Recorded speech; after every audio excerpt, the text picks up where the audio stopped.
welcome to this 20-minute audio session that features our discussion from our 5th Reader's Cafe, which is all about how the book Freakonomics relates to workplace health. If you want to learn more about the OWHC, the Ontario Workplace Health Coalition, you can find us on Facebook, LinkedIn, Twitter, and Instagram. Our email is www.owhc.ca,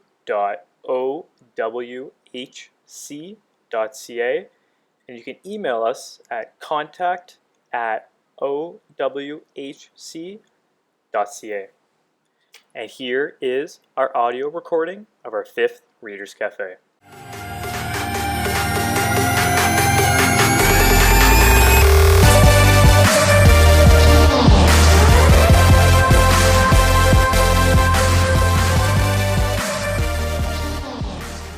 Our first area of discussion is the topic in the book about being careful with correlations. Yes.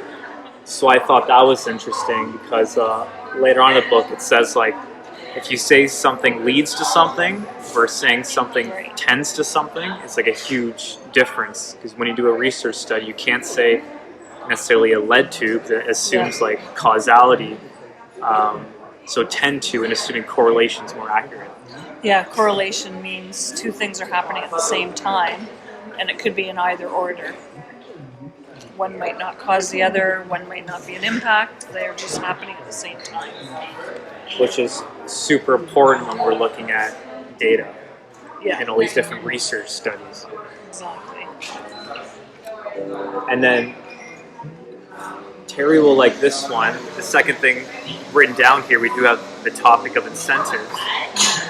So you can explain to everyone what we were just talking about before we press record, where you said how incentives drive everything more than just economics. Yeah, I definitely agree that incentives drive everything. I mean, when you look at it in health and safety, for example, there's regulations, chemical regulations, WMIS regulations. Organizations often have plans and rules and MSDS training and all of that. But where there's no incentive, there's not very much action. I mean, if we look at workplace violence prevention, before the regulations came, there wasn't a lot of focus to it. But I think organizations are held more accountable. If there's an incentive or a rule, because a rule could be something good, it could also be, an incentive could be something good, a reward, or it can also be a rule, so a stick or a carrot. Both can be incentives, so there's positive incentives and there's negative incentives. I think both work to a degree. Something else that the book talked about is information asymmetry, and how the whole idea of experts and certain groups have all this market share almost. But what was interesting about that is how much, for this example, how much the internet changes the information people have access to, which is what the book talks about. So in the past, there are these different groups, or for example, real estate agents that in the past had all this information that no one else had.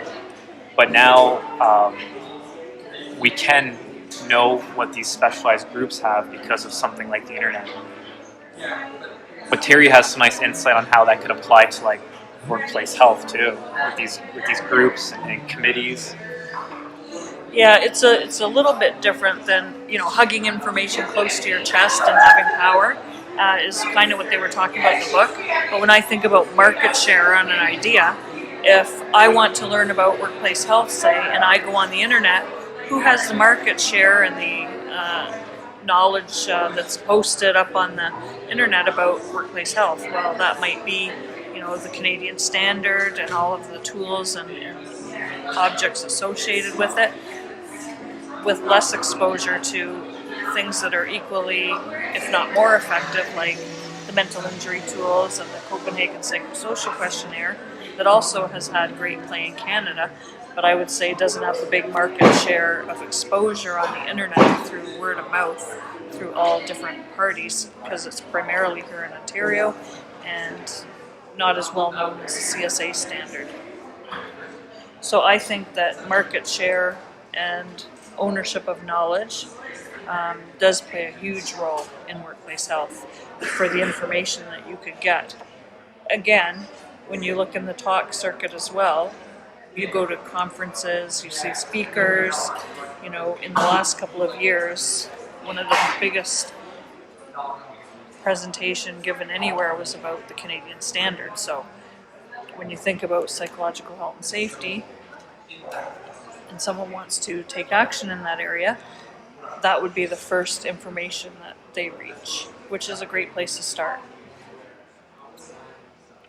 This next topic is totally like hypothetical, so we're putting ideas out there just to spark conversations.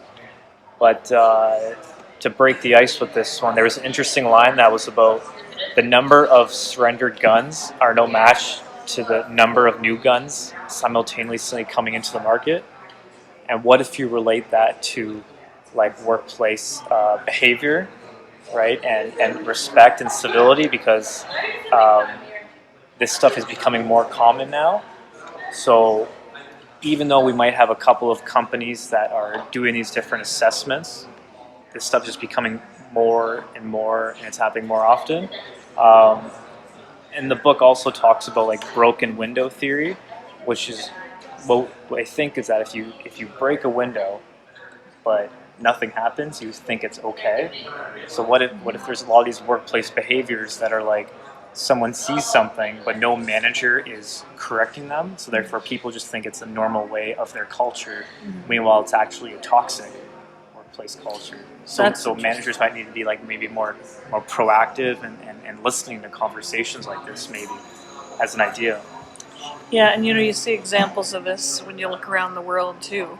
For instance, here in Canada, nobody really thinks too much of when someone has work burnout. Somebody's burned out. Oh, we're burned out. Oh, he's burned out. Oh, she's burned out. But would it surprise everyone to know that over in Europe, in 9 countries, burnout is considered an occupational disease that's fully compensable? And actually in a bunch of countries over in Europe, doing a risk assessment, identifying psychosocial hazards that affect people's health is mandatory and it's law. And in fact, in some countries over there, it's in at least one, it's the Copenhagen Psychosocial Questionnaire that they have to use to do it. Yeah, so if someone thinks this burnout is, they think about their culture, that's just the way it is around here, that's so unfortunate, because it doesn't have to be like that. But maybe some people with these work cultures, they don't think that the work culture can seriously be flourishing and people can thrive and be happy, because they see unfortunate stuff that goes on, management behavior, psychosocial factors, but no one's actually stepping up to the plate and changing things. So people think just like a broken window is okay, so is this unethical workplace behavior. And what's so challenging about it is because culture is an output of inputs, and it's inputs of everyone in the workplace to change it. So I don't think it would be, culture could never be changed by just one party or another. It could not just be changed by workers' actions. It cannot just be changed by employers' actions or other people in the workplace. It has to be everybody focusing on what inputs to put in, and sometimes a workplace might need a reset. And I'm working with some workplaces now on a reset. And everyone's involved, because one side or the other can't do it. And what if the book talks about, word for word it says, we have a tendency to link causality to things we can touch, feel, and we don't link causality to some distant or difficult phenomenon. So maybe that's why psychosocial health and psychological health and safety is so tough, because you can't touch and feel it. What gets measured gets managed. And this is a problem, because if there's no data, then organizations don't really take action. And sometimes I think there is a use for data. I don't think that we should always be stopped in our action because there isn't data. Because at some point, people who work in workplaces are human beings and they have thoughts and feelings and ideas and knowledge that need to be listened to. And that's often chalked up as anecdotes and not really considered seriously in the scheme of things. And in the 40 company study, with the 2 years after the standard, 5 of the 8 biggest challenges that organizations faced in implementing the standard were all about data. So that shows you how important data is. And so if we're going to live our life by data, it's not going to accomplish everything we want to accomplish. Now, here's another just kind of hypothetical idea, but the book talks about. There's a line that says the IRS in the States, in America, the IRS doesn't write the tax law. So you have a governing body like the IRS separate from tax laws. I don't know myself how that could work in Canada, or if it does work, but I would assume that if something like this standard ever were to become regulated, that it would need some sort of other governing body, or maybe this standard, the CSA group, is that governing body, but maybe there just has to be 2 separate groups. Well, in Does that make Ontario, sense? like the Ministry of Labour enforces the health and safety law, and they actually, can introduce bills and help draft bills that go into the legislature. But obviously, the society decisions on how it wants to act and what rules it wants to have are more political decisions based on the politics of the time. And again, this book talks about the importance of incentives, and we live in this kind of a system where incentives empower, govern, and what suits people who are in power at the time.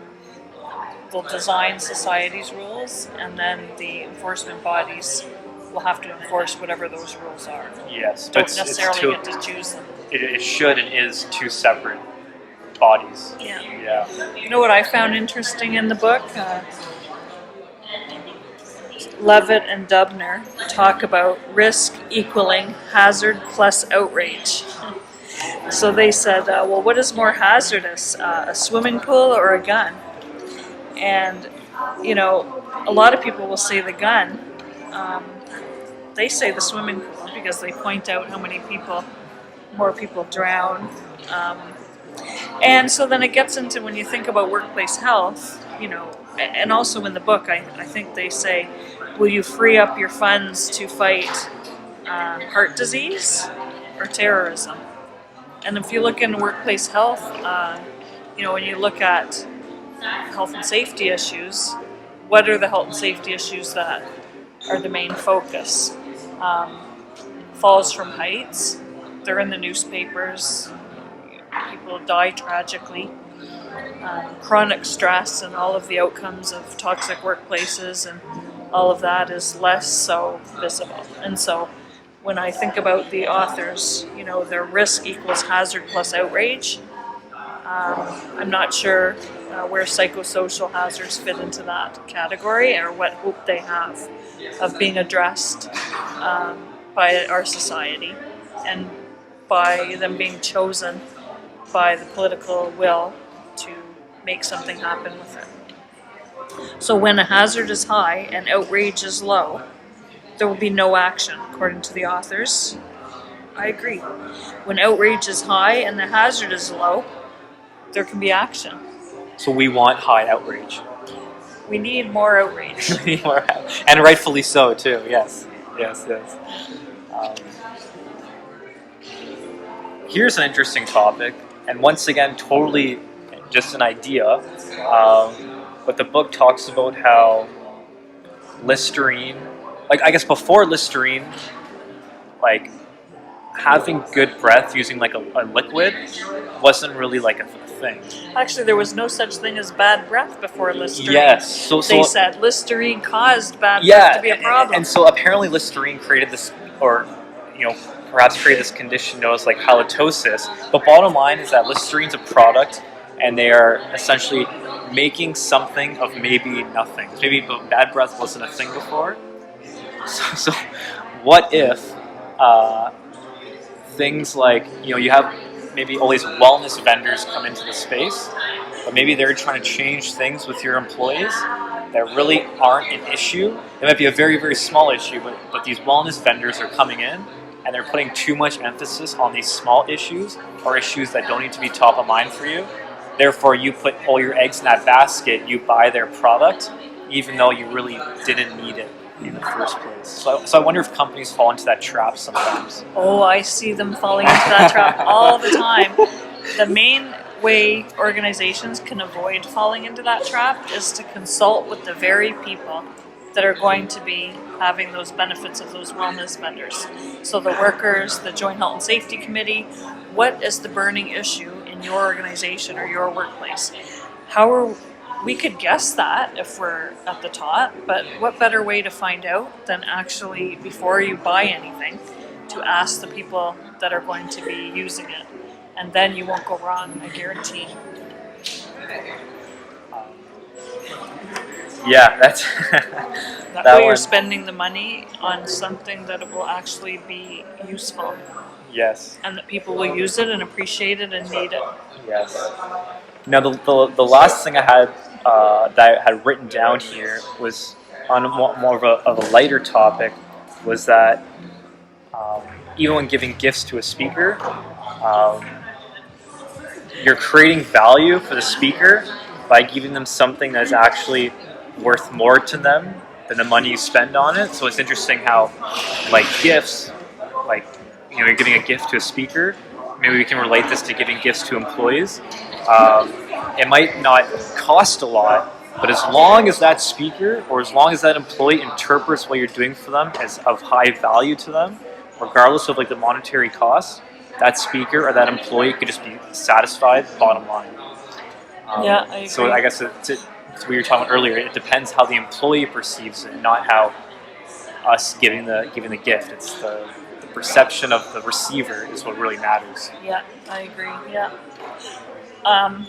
I think at one of our previous Readers Cafe, we talked about how an organization is trying to be helpful by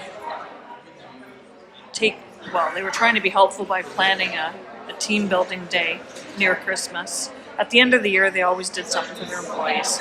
So they always used to give them a $500 bonus. And then one year, the organization decided, wouldn't it be nice if we planned a team building day instead of the $500 bonus? Well, I don't have to tell you, but that backfired because right before Christmas, not only were people unhappy to be giving up their $500 bonus, which was customary, they also now had to go away from their families for an entire week for a team building exercise, and it was all very well-meaning. So that's just an example of Yes, 100%. What's the perception of the gift. Even though the person giving the gift is well-intentioned. Yes. They have good intentions. They were very well-intentioned, Yes, but just thinking about how it landed, it wasn't the same. It wasn't quite the same. It didn't land the same. Are there any more conversation topics we have for Freakonomics?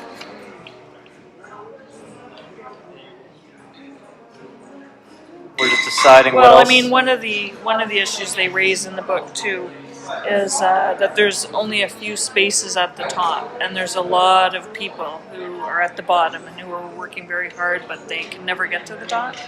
So I see that as totally relatable to workplace health, because people want to feel that their work is useful, that they're learning, that they're growing, and that they have somewhere to go.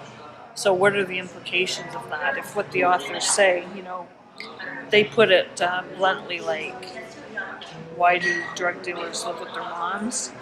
Because there's only a few opportunities to be at the top, and they're not at the top. Yeah. And so when you relate that to workplace health, it's what is the mental strain of not having somewhere to go, somewhere to advance, something to learn, no opportunity, or as Martin Shane always says, fairness magnifies everything. What if it's an unfair workplace where those who get promoted or get to the top aren't there through competition or merit, but rather for other reasons? that can demoralize the workforce. Yeah. So that's such an upstream factor, is that idea. There's only so many spots at the top, but then those effects trickle down to psychosocial, to manifesting as psychosocial factors. Exactly. Yeah. Exactly. Interesting. Yeah, and that's why opportunity for advancement and justice and respect and fairness are huge psychosocial issues that ought to be considered when any organization is creating a psychologically safe and healthy workplace. And that was a 20-minute sample audio session of our 5th Readers Cafe, talking all about how the book Freakonomics relates to workplace health. If you want to learn more about the OWHC, our memberships and events, you can do so by visiting www.owhc.ca.